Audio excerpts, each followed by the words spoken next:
10th പ്രിലിംസിൻ്റെ 10ാമത്തെ mock ടെസ്റ്റിലേക്ക് സ്വാഗതം.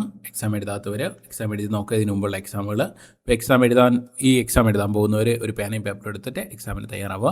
അപ്പോൾ എക്സാമിലേക്ക് പോകുന്നതിന് മുമ്പ് വിഷൻ LDC PDF ബാച്ച് നമ്മൾ സ്റ്റാർട്ട് ചെയ്തിട്ടുണ്ട്. അപ്പോൾ ഓഗസ്റ്റ് 1 മുതലാണ് ക്ലാസ്സുകൾ സ്റ്റാർട്ട് ചെയ്യുന്നത്. മന്ത്ലി ഫീസാണ് 99 രൂപയാണ് മന്ത്ലി ഫീസ് വരുന്നത്. Previous year question and explanation, current affairs and related facts, daily exam, അങ്ങനെയാണ് നമ്മൾ പ്ലാൻ ചെയ്തിരിക്കുന്നത്. അതുപോലെ തന്നെ 10th പ്രിലിംസിൻ്റെ PDF നോട്ട് വേണമെന്നുള്ളവർ ജസ്റ്റ് വാട്സപ്പ് മെസ്സേജ് ചെയ്യുക. ഓക്കെ, 9496822117 എന്ന നമ്പറിൽ നിങ്ങൾ ഡീറ്റെയിൽസ് അറിയാവുന്നതാണ്. അപ്പോൾ നമുക്ക് എക്സാമിലേക്ക് പോകാം. ആദ്യത്തെ ചോദ്യം ഇങ്ങനെയാണ്: 2026 മെയ്യിൽ വിവരാവകാശ നിയമത്തിൻ്റെ പരിധിയിൽ വരില്ലെന്ന കേന്ദ്ര വിവരാവകാശ കമ്മീഷൻ പ്രഖ്യാപിച്ച സ്ഥാപനം ഏത് എന്നാണ് ചോദ്യം. രണ്ടാമത്തെ ചോദ്യം: മനുഷ്യരീരത്തിലെ ഏറ്റവും വലിയ അസ്ഥി ഏത്? മൂന്നാമത്തെ ചോദ്യം: ഇന്ദിരാഗാന്ധി വധിക്കപ്പെട്ട സമയത്ത് രാഷ്ട്രപതി ആയിരുന്നത് ആര്? നാലാമത്തെ ചോദ്യം: ഗാന്ധിജി ചമ്പാരൻ സത്യാഗ്രഹം നടത്തിയ വർഷം എന്ന്? അഞ്ചാമത്തെ ചോദ്യം: ദേശീയ വനിതാ കമ്മീഷന്റെ പ്രഥമ അധ്യക്ഷ ആരായിരുന്നു? ആറാമത്തെ ചോദ്യം: കേരളത്തിന്റെ തെക്ക് വടക്ക് നീളം കിലോമീറ്റർ ആണ്. ഏഴാമത്തെ ചോദ്യം: കേരളത്തിലെ ഏറ്റവും വലിയ താലൂക്ക് ഏത്? എട്ടാമത്തെ ചോദ്യം: കേരളത്തിലെ ചിറാപുഞ്ചി എന്നറിയപ്പെടുന്ന സ്ഥലം ഏത്? ഒൻപതാമത്തെ ചോദ്യം: കേരളത്തിലെ നെൽകൃഷിക്ക് ഏറ്റവും യോജിച്ച മണ്ണ് ഏത്? പത്താമത്തെ ചോദ്യം: നെയ്യാർ വന്യജീവി സങ്കേതം ഏത് ജില്ലയിലാണ് സ്ഥിതി ചെയ്യുന്നത്? 11ാമത്തെ ചോദ്യം: കേരളത്തിലെ ഏറ്റവും വലിയ പരമ്പരാഗത വ്യവസായം ഏത്? 12ാമത്തെ ചോദ്യം: കേന്ദ്ര മറൈൻ ഫിഷറീസ് റിസർച്ച് ഇൻസ്റ്റിറ്റ്യൂട്ട് എവിടെ സ്ഥിതി ചെയ്യുന്നു? 13ാമത്തെ ചോദ്യം: ജനപങ്കാളിത്തത്തോടെ നിർമ്മിച്ച ആദ്യ മിനി ജലവൈദ്യുത പദ്ധതിയായ മീൻവെല്ലം ഏത് പുഴയിലാണ്? 14ാമത്തെ ചോദ്യം: ഇന്ത്യൻ കോഫി ഹൗസിന്റെ സ്ഥാപകൻ ആര്? 15ാമത്തെ ചോദ്യം: മനുഷ്യരുടെ വായിലെ ഉളിപ്പല്ലുകളുടെ എണ്ണം എത്ര? 16ാമത്തെ ചോദ്യം: ശ്വാസകോശത്തെ പൊതിഞ്ഞിരിക്കുന്ന ഇരട്ട സ്ഥലം ഏത്?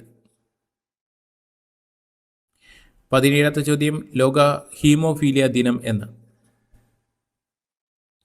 18ാമത്തെ ചോദ്യം: സെറിബ്രത്തിന് പിന്നിൽ താഴെ 2 ദളങ്ങളായി കാണപ്പെടുന്ന മസ്തിഷ്ക ഭാഗം ഏത്? 19ാമത്തെ ചോദ്യം: കേരളത്തെ അംഗപരിമിത സൗഹാർദ്ദ സംസ്ഥാനമാക്കുക എന്ന ലക്ഷ്യത്തോടെ ആരംഭിച്ച പദ്ധതി ഏത്? 20ാമത്തെ ചോദ്യം: ഇറാന്റെ തലസ്ഥാനം ഏത്? 21ാമത്തെ ചോദ്യം: PV നരസിംഹറാവു ഇന്ത്യയുടെ എത്രാമത്തെ പ്രധാനമന്ത്രിയാണ്? 22ാമത്തെ ചോദ്യം: നമാമി ഗംഗ പദ്ധതി ആരംഭിച്ച വർഷം എന്ന്? പദ്ധതി പ്രഖ്യാപിച്ച വർഷം?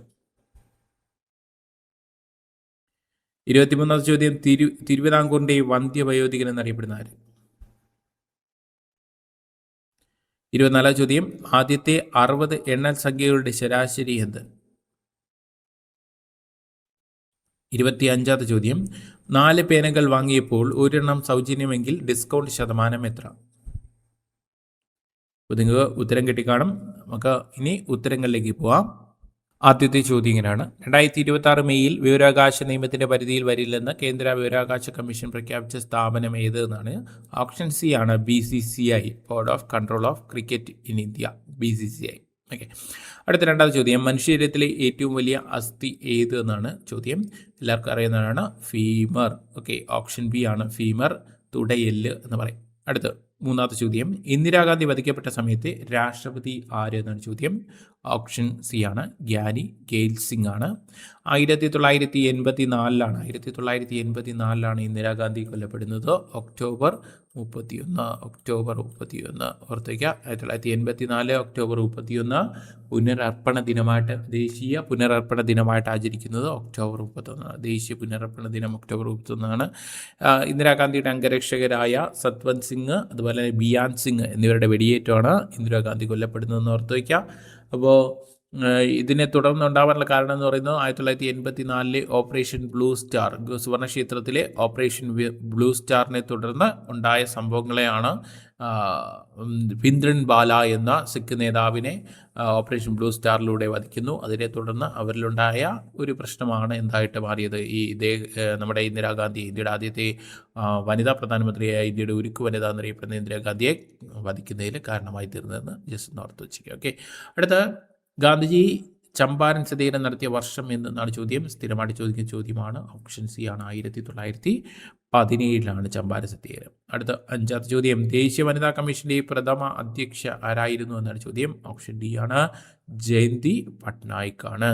ഓക്കെ, മറന്നു പോകരുത്.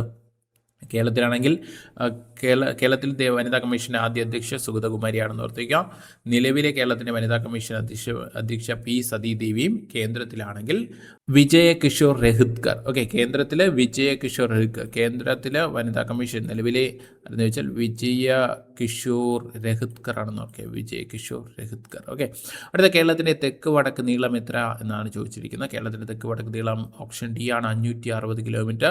കേരളത്തിൽ കടൽ തീര ദൈർഘ്യം 590 കിലോമീറ്റർ ആണെന്ന് ഓർത്തി. കടൽ തീരം 590 കിലോമീറ്ററും കേരളത്തിൽ തെക്ക് വടക്ക് നീളം 560 കിലോമീറ്റർ ആണെന്ന് ഓർത്തിക്കുക. അടുത്ത് 7ാമത്തെ ചോദ്യം, കേരളത്തിലെ ഏറ്റവും വലിയ താലൂക്ക് ഏത് എന്നാണ് ചോദ്യം. ഓപ്ഷൻ സി ആണ് ഉത്തരം, ഏറനാട്. കേരളത്തിലെ ഏറ്റവും വലിയ താലൂക്ക് ഏറനാട്. കേരളത്തിലെ ആകെ താലൂക്കുകളുടെ എണ്ണം 79 എന്ന് ഓർത്തിക്കുക. അടുത്ത കേരളത്തിലെ ചിറാപ്പുഞ്ചി എന്നറിയപ്പെടുന്ന സ്ഥലം ഏത് എന്നാണ് ചോദ്യം. ഓപ്ഷൻ ബി ആണ്, ലക്കിടി. ലക്കിടി വയനാട് ജില്ലയിലാണെന്ന് ഓർത്തിക്കുക. അടുത്ത 9ാമത്തെ ചോദ്യം, കേരളത്തിലെ നെൽകൃഷിക്ക് ഏറ്റവും അനുയോജിച്ച മണ്ണ് ഏത് എന്നാണ് ചോദ്യം. ഓപ്ഷൻ എ ആണ്, എക്കൽ മണ്ണ്. അടുത്ത കറുത്ത മണ്ണ്, കരിമ്പ് കൃഷിക്ക് ഏറ്റവും അനുയോജ്യമായ മണ്ണാണ് കറുത്ത മണ്ണെന്ന് ഓർത്ത് വയ്ക്കുക. അടുത്ത് 10ാമത്തെ ചോദ്യം, നെയ്യാർ വന്യജീവി സങ്കേതം ഏത് ജില്ലയിലാണ് സ്ഥിതി ചെയ്യുന്നത്. തിരുവനന്തപുരം ജില്ലയിലാണ്. ഓപ്ഷൻ സി ആണ് ഉത്തരം. അടുത്ത 11ാമത്തെ ചോദ്യം, കേരളത്തിലെ ഏറ്റവും വലിയ പരമ്പരാഗത വ്യവസായം ഏത് എന്നാണ് ചോദ്യം. ഓപ്ഷൻ ഡി ആണ്, കയറാണ്. കേരളത്തിലെ കയർ മന്ത്രി ആരെന്ന് ചോദിച്ചാൽ രമേശ് ചെന്നിത്തലയാണെന്ന് ഓർത്ത് വയ്ക്കുക. കേന്ദ്ര മറൈൻ ഫിഷറീസ് റിസർച്ച് ഇൻസ്റ്റിറ്റ്യൂട്ട് എവിടെ സ്ഥിതി ചെയ്യുന്നു ചോദിച്ചാൽ എവിടെയാണ്. ഓപ്ഷൻ ബി ആണ്, കൊച്ചിയാണ്. ഓക്കെ, മറൈൻ റിസർച്ച് ഇൻസ്റ്റിറ്റ്യൂട്ട് കൊച്ചിയിലാണെന്ന് ഓർത്ത്. അടുത്ത 13ാമത്തെ ചോദ്യം, ജനപങ്കാളിത്തത്തോടെ നിർമ്മിച്ച ആദ്യ മിനി ജലവൈദ്യുത പദ്ധതി മീൻവല്ലം ഏത് പുഴയിലാണ് എന്നാണ് ചോദ്യം. ഓപ്ഷൻ ബി ആണ്, തൂതപ്പുഴയാണ്. അടുത്ത് 14ാം ചോദ്യം, ഇന്ത്യൻ കോഫി ഹൗസിന്റെ സ്ഥാപകൻ ആര് എന്നാണ് ചോദ്യം. Option C, AK Gopalan. AKG ആണ് ഇന്ത്യൻ കോഫി ഹൗസിന്റെ സ്ഥാപകൻ. 15ാമത്തെ ചോദ്യം, മനുഷ്യരുടെ വായിലെ ഉളിപ്പല്ലുകളുടെ എണ്ണം എത്ര എന്നാണ് ചോദ്യം. ഓപ്ഷൻ എ ആണ്, 8 ഉള്ളിപ്പല്ലുകളാണ് മനുഷ്യൻ്റെ വായിലുള്ളത്. അടുത്ത് 16ാമത്തെ ചോദ്യം, ശ്വാസകോശത്തെ പൊതിഞ്ഞ് ഇരട്ട സ്ഥലം ഏത്. ഓപ്ഷൻ എ ആണ്, പ്ലൂറ. ശ്വാസകോശത്തെ പൊതിഞ്ഞിരിക്കുന്ന ഇരട്ട സ്ഥലമാണ് പ്ലൂറ. അടുത്ത 17ാമത്തെ ചോദ്യം, ലോക ഹീമോഫീലിയ ദിനം എന്നാണ് ചോദ്യം. ഓപ്ഷൻ സി ആണ്, ഏപ്രിൽ 17 ലോക ഹീമോഫീലിയ ദിനം. അടുത്ത 18ാമത്തെ ചോദ്യം, സെറിബ്രത്തിന് താഴെ 2 ദളങ്ങളായി കാണപ്പെടുന്ന മസ്തിഷ്ക ഭാഗം ഏത് എന്നാണ് ചോദ്യം. ഓപ്ഷൻ എ ആണ്, സെറിബെല്ലം. അടുത്ത് 19ാമത്തെ ചോദ്യം, കേരളത്തെ അംഗപരിമിത സൗഹാർദ്ദ സംസ്ഥാനമാക്കുക എന്ന ലക്ഷ്യത്തോടെ ആരംഭിച്ച പദ്ധതി ഏത് എന്നാണ് ചോദ്യം. ഓപ്ഷൻ സി ആണ്, അനുയാത്ര. അടുത്ത 20ാമത്തെ ചോദ്യം, ഇറാന്റെ തലസ്ഥാനം ഏത് എന്നാണ് ചോദ്യം. ഓപ്ഷൻ ബി ആണ്, ടെഹ്റാൻ. ഇറാന്റെ തലസ്ഥാനം ടെഹ്റാൻ. അടുത്ത 21ാമത്തെ ചോദ്യം, PV നരസിംഹറാവു ഇന്ത്യയുടെ എത്രാമത്തെ പ്രധാനമന്ത്രി എന്നാണ് ചോദ്യം. ഓപ്ഷൻ എ ആണ്, 9ാമത്തെ പ്രധാനമന്ത്രി. ഓർത്തു വയ്ക്കാം. അടുത്ത 22ാമത്തെ ചോദ്യം, നമാമി ഗംഗ പദ്ധതി പ്രഖ്യാപിച്ച വർഷം എന്നാണ് ചോദ്യം. നമാമി ഗംഗ പ്രഖ്യാപിച്ച വർഷം 2014. ഓപ്ഷൻ സി ആണ് ഉത്തരം. അടുത്ത 23ാമത്തെ ചോദ്യം, തിരുവിതാംകൂറിന്റെ വന്ധ്യവൈദികൻ ആര് എന്നാണ് ചോദ്യം. ആരാണ്. ഓപ്ഷൻ സി ആണ്, ബാരിസ്റ്റർ GP പിള്ളയാണ്. കേരളത്തിന്റെ വന്ധ്യവൈദികനാണെങ്കിൽ KP കേശവമേനോനും തിരുവിതാംകൂറിന്റെ വന്ധ്യവൈദികൻ GP പിള്ളയാണെന്ന് ഓർത്തിക്കുക.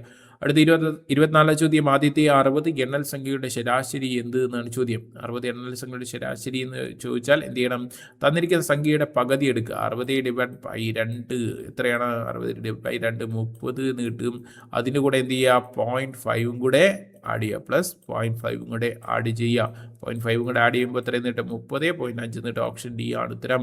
അടുത്ത 25ാമത്തെ ചോദ്യം, 4 പേനകൾ വാങ്ങിയപ്പോൾ ഒരെണ്ണം സൗജന്യമായി ലഭിച്ചെങ്കിൽ ഡിസ്കൗണ്ട് ശതമാനം എത്ര എന്ന് കാണാൻ വേണ്ടി എന്ത് ചെയ്യണം.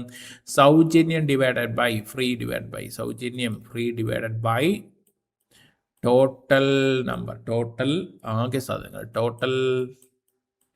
Total items. Total items. Okay, അപ്പോൾ ഫ്രീ കിട്ടിയത് എത്രയാണ്? ഒരെണ്ണം. ടോട്ടൽ എത്രയായി? 4 + 1 5 എണ്ണം ഉണ്ട്. ഇൻറ്റു എന്ത് ചെയ്യുക? Into 100. Okay, into 100. Okay, into 100 ചെയ്യാം. ഇൻറ്റു 100 ചെയ്യുമ്പോൾ എന്ത് ചെയ്യും? 100നെ 5 കൊണ്ട് വെട്ടാം. 10 എത്ര പ്രാവശ്യം? 2 പ്രാവശ്യം. 20% എന്ന് കിട്ടും. 20%. ഓക്കെ, ഓപ്ഷൻ ബി ആണ് ഉത്തരം. Okay, clear. ഇപ്പോൾ എത്ര? 25ന് എത്ര മാർക്ക് കിട്ടിയെന്ന് നിങ്ങളൊന്ന് കമൻറ്റ് ചെയ്യാൻ വേണ്ടി ശ്രമിക്കുക. ഓക്കെ, അടുത്തൊരു എക്സാമായിട്ട് വീണ്ടും കാണാം. Thank you.